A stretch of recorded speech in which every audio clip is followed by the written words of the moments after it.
Atlas, who with his bronze back wears out the heavens, ancient abode of the gods, begot Maya by one of the goddesses, and Maya bore me to great Zeus.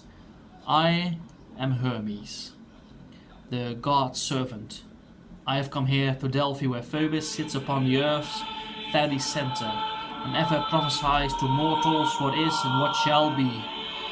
There is a famous Greek city, which takes its name from Pallas Athena, goddess of the golden spear. Here Phoebus made forcibly love to Chryseia, daughter of Aractius, at the place where, under Pallas Acropolis, stands Athens, northern cliffs. The long cliffs, as the lords of Attica call them, without her father's knowledge, for so the gods wished it, she carried to term the burden of her belly. When her time came, Chryseia gave birth in the house, then carried the child to the same cave where she was ravished by the gods, and left him to die in the round hollow of a cradle. She kept the customs of her ancestors and of Eraconius the earth-born, for Zeus' daughter gave him 2 serpents to guard his body when she handed him for safekeeping through the daughters of augustus. And that is why the Athenians have the custom of rearing their children adorned with serpents of beaten gold. Well, the girl put upon that child what adorned she possessed, thinking he would die, and left him. Then Phoebus, who is my brother, made this request of me: Brother, thou go to the people of famous Athens, who are sprung from the lands, you know the goddess city, and taking a newborn child from the hollow cave, bring him, cradle, swaddling clothes, and all to my prophetic shrine temple. The rest I shall take care of. The child that you should know is mine, complying with my brother's Loxias. Which I picked up the wicker cradle and carried it, and put the child upon the steps of this temple, opening the plated basket so that the boy would be visible. Now it happened that just as the sun's orb began to ride in the heavens, a priestess was entering the temple of the god. Her glance fell off the babe, astonished that some Delphian girl had dared to cast upon the god's temple the child she had born in secret. She wanted to put it beyond her, the altar precinct, but out of her pity she put cruelty from her heart. And the god too had a hand in his son's not being expelled from the temple, and she took him and is raising him.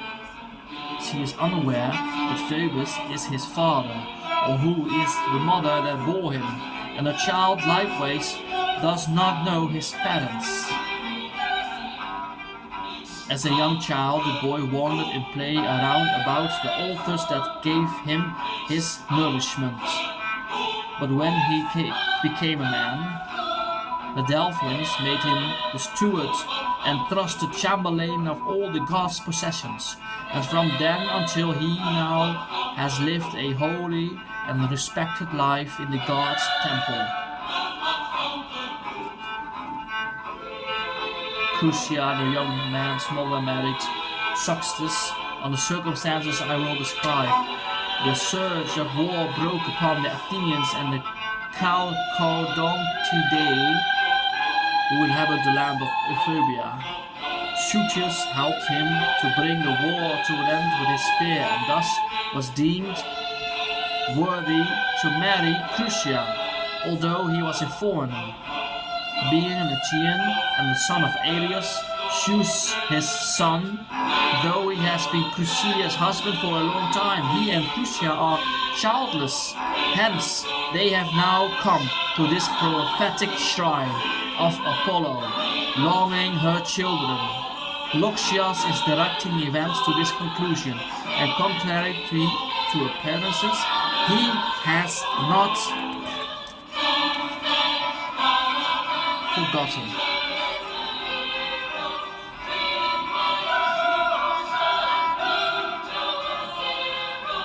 Go, Power Rangers.